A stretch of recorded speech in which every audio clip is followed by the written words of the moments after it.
அந்த யூடியூபர்ஸும் நியூஸ் சேனலும் சும்மாவே ஆடுவானுங்க. இதுல இவங்க 2 பேரும் கப்புலா மேட்சிங்கா அந்த ஒரே ட்ரெஸ் போட்டு வந்தது வந்து கால்ல சலங்க கட்ட விட்ட மாதிரி ஆயிடுச்சு. சும்மா தையா தக்கான்னு ஆடி இருந்தாங்க. இது வந்து ஒரு பெரிய கான்ட்ரோவர்சியே கிரியேட் பண்ணுச்சு. அப்போ வந்து நம்ம ஆர்த்தி ரவி இருக்காங்கல்ல, முன்னாள் மனைவி அப்படின்னு சொல்லப்படுறாங்க சோசியல் மீடியா வழியா.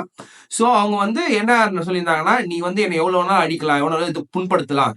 ஆனா வந்து உன் குழந்தைய நீ புண்படுத்துறனா நீ ஒரு நல்ல அப்பாவோ நல்ல ஒரு மனிதனாவும் இருக்க முடியாதுன்ற மாதிரி ஆக்சுவலா வந்து ஒரு இது கொடுத்திருந்தாங்க. அது ரொம்ப வைரலா பரவப்பட்டது. ஆக்சுவலா நிறைய பேர் கீழே கமெண்ட் பண்ணியிருந்தாங்க. ஜெயம் ரவி ரொம்ப கன்றாவியா திட்டி இருந்தாங்க. இன்னைக்கு ஜெயம் ரவி அதுக்கு எல்லாமே ஒரு ரெஸ்பான்ஸ் கொடுத்திருக்காரு. அந்த போஸ்ட்ல யாரெல்லாம் வந்து ஜெயம் ரவி தப்பா பேசுனாங்களோ இப்ப ஆர்த்தி ரவியை வந்து எல்லாரும் தப்பா பேசுறாங்க. எஸ்பெஷலி ஆர்த்தி ரவியோட அம்மாவை. ஜெயம் ரவி லிட்டரலா என்ன சொல்றாருன்னா, எல்லா பிரச்சனையும் காரணம் என் மாமியார் தான். 16 வருஷம் நான் இந்த டார்ச்சர் அனுபவிச்சிருக்கேன்.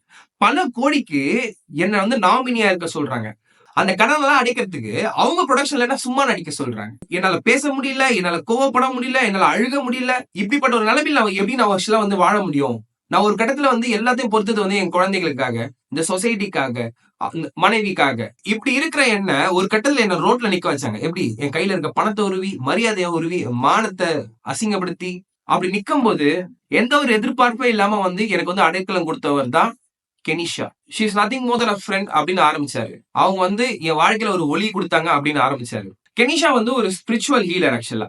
சோ ஸ்பிரிச்சுவல் ஹீலர்ன்ற இதை பத்தி தெரிஞ்சுக்கணும்னா நான் தனியா ஒரு வீடியோ போடுறேன். லைக் இதுல என்ன மேட்டர்னா, கெனிஷா ஆக்சுவலா என்னதான் வந்து ஸ்பிரிச்சுவல் ஹீலரா இருந்தாலும் ஜெயம் ரவியை வந்து ட்ரீட் பண்ணது லைக் அ ஃப்ரெண்டா தான் ட்ரீட் பண்ணாங்க. என்ன ஆக்சுவலா வந்து ஒரு பேஷண்டா மாதிரி பார்க்கல. அது எனக்கு ரொம்ப தேவைப்பட்டது. என்னை யாரும் ஒரு விக்டமாவோ இல்ல பாவமாவோ புரிஞ்சுக்கலாம் பரவாயில்ல, அட்லீஸ்ட் ஒரு ஃப்ரெண்டா புரிஞ்சுக்கணும் நான் ரொம்ப விரும்பினேன். அந்த நேரத்துல இது நடந்தது. நான் ரொம்ப காலம் வந்து இதை பத்தி பேசாம அமைதியா இருந்தேன். எனக்கு இப்ப கூட இதை சொல்றது கேவலமா இருக்கு. ஏன்னா நான் வாழ்ந்துட்டு இருக்கேன், என் நாடு இங்க போர்ல அவசப்பட்டு இருக்கு. இப்ப என்னோட பிரச்சனைக்கு வந்து கேஸ்ல வந்து என் சோசியல் மீடியால பரவுதுன்னு நினைக்கும் போது எனக்கு ரொம்ப வருத்தமா இருக்கு. நான் இவ்வளவு நாள் பொறுமை காத்ததுக்கு ஏன்னா நான் பயந்துட்டேன். நான் ஒரு கோழை, நான் ரொம்ப வீக்கா இருக்கேன்னு நினைச்சு ரொம்ப ரொம்ப சந்தோஷமா பேசிட்டு இருக்காங்க. பட் அந்த எந்த நேரத்துல பேசணும் அந்த நேரத்துல நான் வாயை திறப்பேன்னு பல பேருக்கு தெரியும். அதாவது என் சர்க்கிளுக்கு என் ஃபேமிலிக்கே தெரியும். என்ன பெத்து வளர்த்த அப்பா அம்மாவே பார்க்க கூடாதுன்னு கண்டிஷன் போட்ட ஃபேமிலி இது. நான் சம்பாரிச்சல ஒரு பைசா கூட ஆக்சுவலா என் ஃபேமிலிக்கு லாஸ்ட் 5 இயர்ஸா என்னால கொடுக்க முடியல. எனக்கு 2 கை இருந்தும் கை வெட்டி போட்ட மாதிரி இருந்தது அப்படின்னு ஆக்சுவலா ரொம்ப ரொம்ப டீப்பா பல விஷயங்கள் சொல்லியிருக்காரு. என்ன நீங்க ஒரு நல்ல அப்பாவான்னு கொஸ்டின் கேக்குறீங்களே, ஒரு விஷயம் தெரியுமா? என் குழந்தைக்கு வந்து போன மாசம் அடிபட்டிருக்கு, கார் ஆக்சிடென்ட் ஆயிருக்கு. அந்த விஷயத்த பத்தி என்கிட்ட காட்ட கூட இல்ல. ஆக்சுவலா இந்த டிவோர்ஸ் பத்தி நாங்க கோர்ட்டுக்கு போனதுக்கு அப்புறம் என் குழந்தைய மொத்தம் 2 வாட்டி தான் பாத்திருக்கேன் அந்த கோர்ட்ல மட்டும். இப்படி இருக்கும்போது லாஸ்ட் மந்த் என் குழந்தைக்கு அடிபட்டு இருக்கு, அதை பத்தி ஒரு வார்த்தை சொல்லல. அது எனக்கு எப்படி தெரிய வந்ததுன்னா, இந்த கார் இன்சூரன்ஸ்க்கு வந்து என்னோட சைன் தேவைப்பட்டது.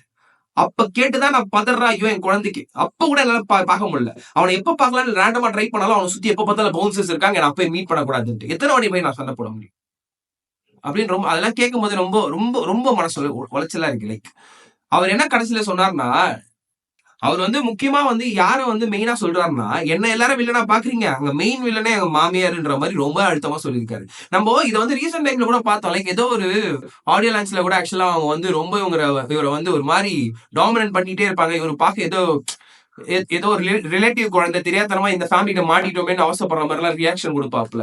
அப்பெல்லாம் இது வந்து ஒரு கியூட் ஆக்சுவலா வந்து இன்ஸ்டாகிராம்ல கிளப்பி விட்டாங்க. கட்சியில பார்த்தா தெரியுது இது இவ்வளவு பெரிய மேட்டர்ன்ட்டு. இதுல என்ன கொடுமைனா, இப்படிப்பட்ட ஸ்டார்ஸ் ஆக்சுவலா இவங்களுக்கே இந்த நிலைமை நம்மள நினைச்சாலாம் ரொம்ப பயமா இருக்கு.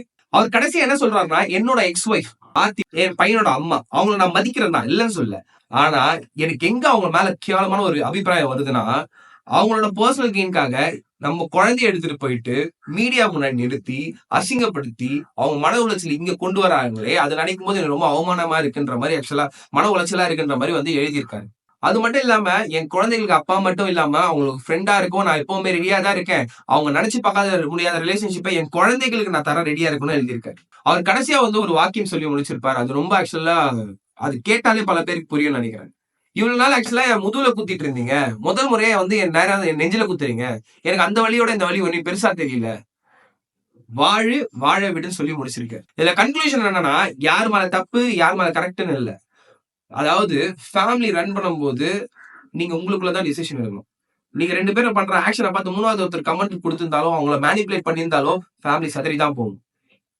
என்ன சொல்றதுன்னு தெரியல. பெரிய பெரிய செலிபிரிட்டிஸ் ரீசெண்ட் டைம்ல நிறைய டிவோர்ஸ் பாக்குறோம், இன்க்ளூடிங் ஜிவி சாய்ந்தேவி. ஆனா அவங்களாச்சும் ஆக்சுவலா கொஞ்சம் மூஞ்சி கூட நல்லா பேசிக்கிறாங்க, ஒரு நல்ல டேர்ம்ஸ்ல இருக்காங்க. இதெல்லாம் பார்க்கும்போது ரொம்ப வருத்தமா இருக்கு. இதுல யாரு பெரிய விக்டம்னா அவங்க குழந்தைகள் தான். இப்ப ஜெனரலா பாக்குறவங்க என்ன சொல்லுவாங்க, "ஏய் அந்த குழந்தைகளுக்கு என்னடா பிரச்சனை? அவ்வளவு பணம் இருக்கு. எங்க சைடு திரும்பினாலும் காசு தான். அவங்கலாம் பிரச்சனை இல்லன்னு தான் சொல்லுவாங்க." எனக்கெல்லாம் பணம் ரொம்ப தேவைப்பா. நான் இல்லன்னுலாம் சொல்லல. பணம் இல்லன்னா ஒண்ணுமே பண்ண முடியாது. பட் ஆனா ஒரு விஷயம், எவ்வளவு பணத்த குடுத்தாலும் பாசங்கள், உண்மையான பாசங்கள் கிடைக்காது. அதுவும் அப்பா, அம்மா பாசம். அதுவும் ட்ரூ. நான்லாம் இப்ப நிம்மதியா படுத்தா தூங்குறேன்னா அதுக்கு காரணம் என்ன?